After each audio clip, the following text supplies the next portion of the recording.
আসসালামু আলাইকুম। আমার নাম হচ্ছে আদিবা। আমি একটা গল্প পড়ব, সেটার নাম হচ্ছে ঘুমন্ত রাজকুমারী। এখন আমরা স্টার্ট করলাম। অনেক অনেক বছর আগের কথা। এখান থেকে অনেক দূরে কোনো এক রাজ্যে বাস করতেন এক রাজা ও এক রানী। পৃথিবীর সব ভালো জিনিসগুলো তাদের ছিল, কিন্তু তাদের কোনো সন্তান ছিল না। নিজের একটি সন্তানের জন্য রানীর মনে ছিলেন অনেক দুঃখ। একদিন রানী একটা রাজপ্রাসাদের বাগানে ঘুরে বেরিয়েছিলেন। এক সময় তিনি পৌঁছে গেলেন প্রাসাদের পুকুর এর ধারে। তিনি সেখানে বসলেন। তারপর নিজের দুঃখের কথা ভাবতে লাগলেন। এই সময় আচমকা পানির ভেতর থেকে লাফিয়ে বেরিয়ে এলো একটি ব্যাঙ, আর রানীও যেন তার ভাবনার জগৎ থেকে ছিটকে বেরিয়ে এলেন। পরক্ষণে রানী আশ্চর্য হয়ে আবিষ্কার করলেন এটি একটি কথা বলা ব্যাঙ। ভীষণ রানীর দিকে তাকিয়ে ব্যাঙটি বলল, উঠল মহারানী, তোমার দুঃখের দিন শেষ। শীঘ্রই তুমি এক কন্যা সন্তান মা হবে। একরাশ প্রত্যাশা নিয়ে রানী ফিরে এলেন প্রাসাদের। এক সময় সত্যি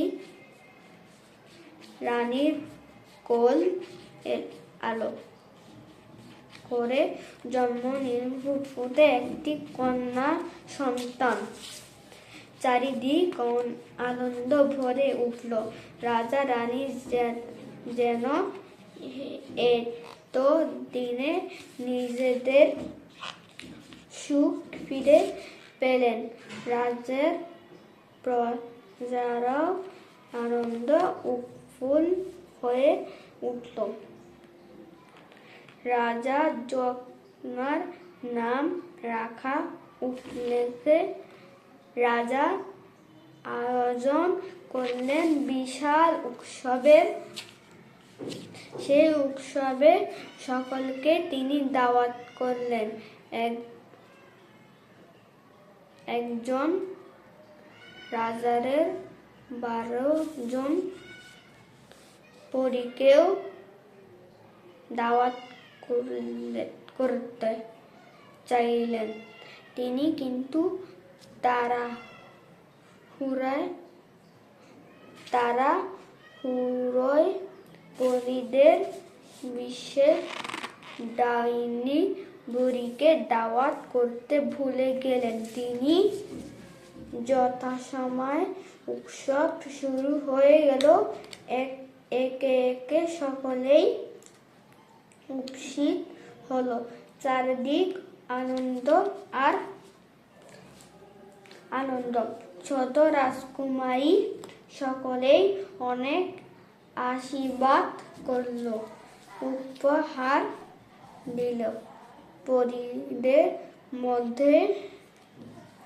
পরীদের মধ্যে একে একে সকলেই উপস্থিত হয়ে রাজকুমারীর অনেক আশীর্বাদ করল।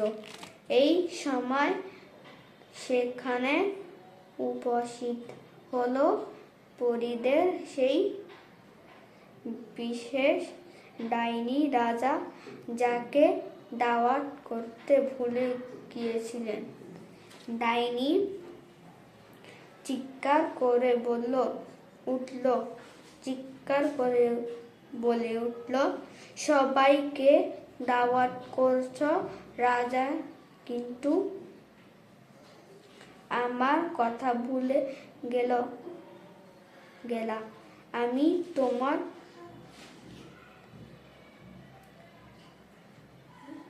কোনটা অভিশাপ দেব। এরপর ডাইনি বুড়ি চারপাশে তাকিয়ে দেখে নিলেন, তারপর অভিশাপ দিলেন, রাজকুমারী যেদিন 16 বছর বয়স পূর্ণ হবে সেদিন একটা চরকার সূচে বিদ্ধ হয়ে সে মারা যাবে। অভিশাপ দিয়ে ডাইনি সেখান থেকে চলে গেল। সঙ্গে সঙ্গে দুঃখের কালো ছায়া নেমে এলো। উৎসব জুড়ে নিস্তব্ধ হয়ে গেল। সব আনন্দ উৎসব এগিয়ে এলো। 12 এম্বর পরি সে ছিল পরিদের রাজা রানীর দিকে তাকিয়ে বলল, ডাইনি বুড়ি, এই অভিশাপ আমি ফিরে নিতে পারবো না, তবে কিছুটা বদলে দিতে পারবো। 16 বছর বয়স চরকার সূচিবিদ্ধ হয়ে সে মরবে না, তবে 100 বছরের জন্য ঘুমিয়ে পড়বে। এমনকি পুরো রাজ্যের সকলেই তার সাথে ঘুমিয়ে পড়বে।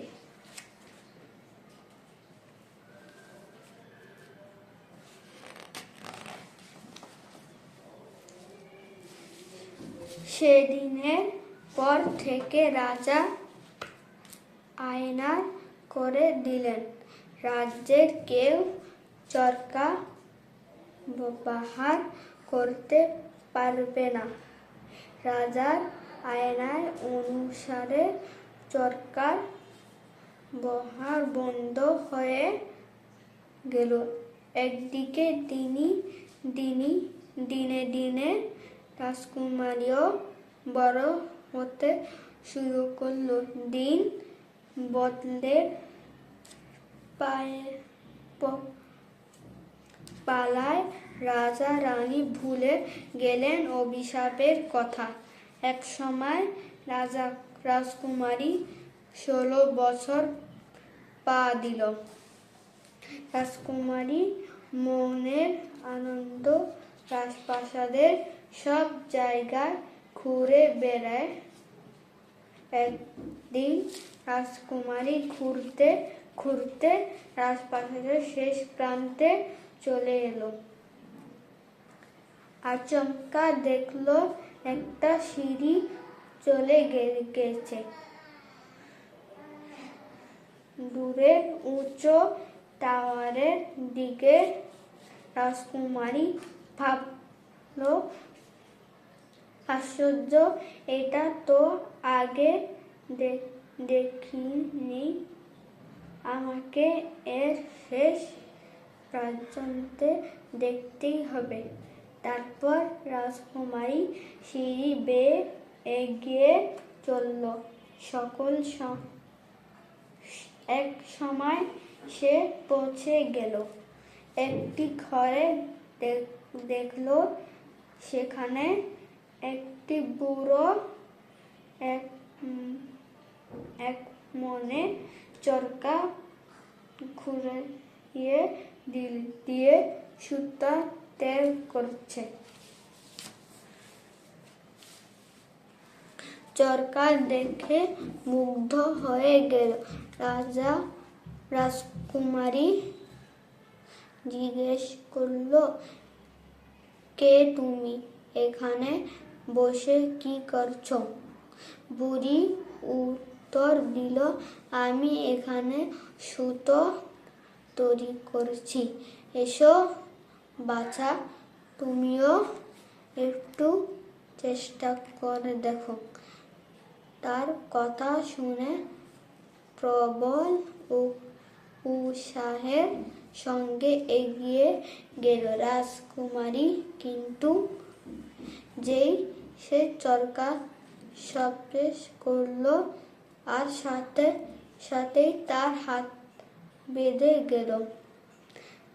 চরকা ধারালো সূচ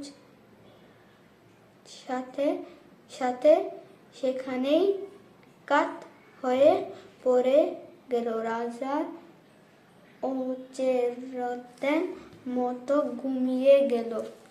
বুড়ি খুব জড়িয়ে হেসে উঠল। আসলে এটা ছিল সেই অভিশাপ দেয়া দুষ্টু ডাইনি বুড়ি। সে মনে করল রাজকুমারী নিশ্চয়ই মারা গেছে, তার অভিশাপ ফেলে গেছে দেখে ডাইনি বুড়ি দ্রুত সেখান থেকে উড়ে চলে গেল।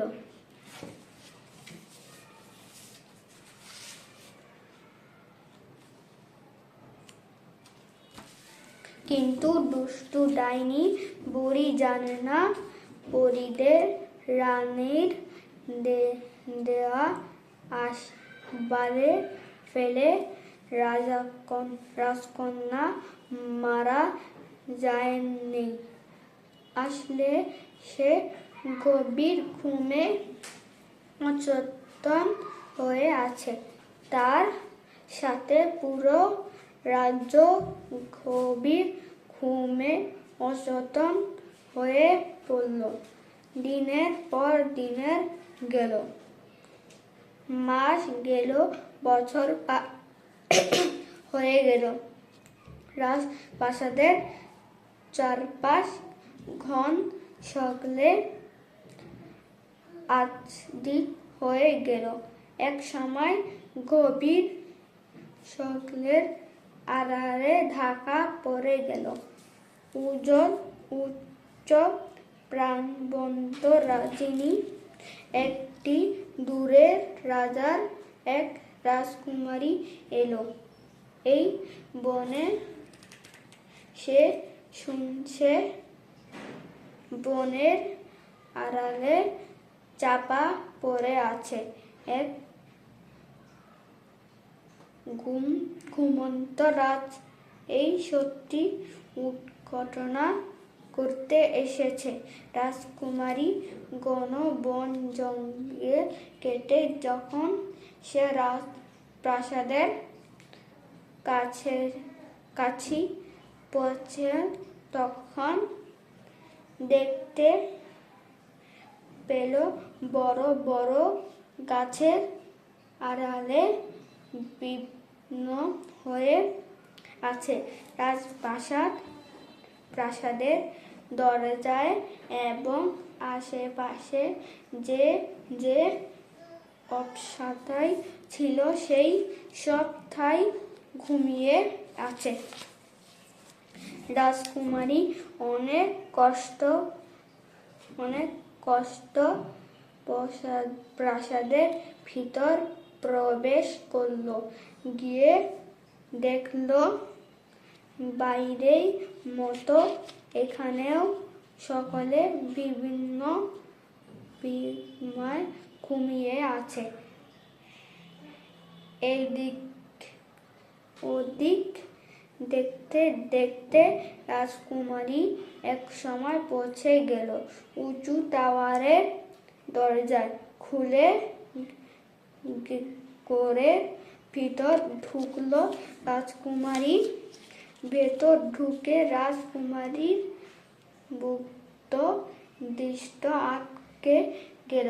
ঘুমন্ত রাজকুমারীর দিকে এত সুন্দর মেয়ে সে আগে কখনো দেখেনি। কিন্তু মেয়েটি গভীর ঘুমে অচেতন হয়ে আছে। মুগ্ধ রাজকুমারী মাথা নুয়ে রাজকুমারীর হাত চুমো খেল। সাথে সাথে চারপাশ মধুর সঙ্গে ভরে গেল। আর মতো ভঙ্গে গভীর ঘুম থেকে জেগে উঠল। রাজকুমারী জেগে উঠে সামনেই দেখতে পেল রাজকুমারীকে। রাজকুমারও দেখল অপূর্ব সুন্দরী রাজকুমারী কে প্রথম দেখতে দুজনেই দুজনকে ভালোবেসে ফেল। আস্তে আস্তে পুরো রাজ্যের সকলেই ঘুম ভেঙে গেল। সকলের মনে হলো পুরো রাতের গভীর ঘুম শেষ করে যেন সকলে জেগে উঠেছে। রাজা এমন রানী গভীর আনন্দ সাথে রাজকুমারী এবং রাজকুমারীর বিয়ে দিয়ে দিলেন। এরপর থেকে তারা সুখে আর দিন কাটাতে লাগলো। আসসালামু আলাইকুম। আমাদের গল্পটা শেষ। Bye bye.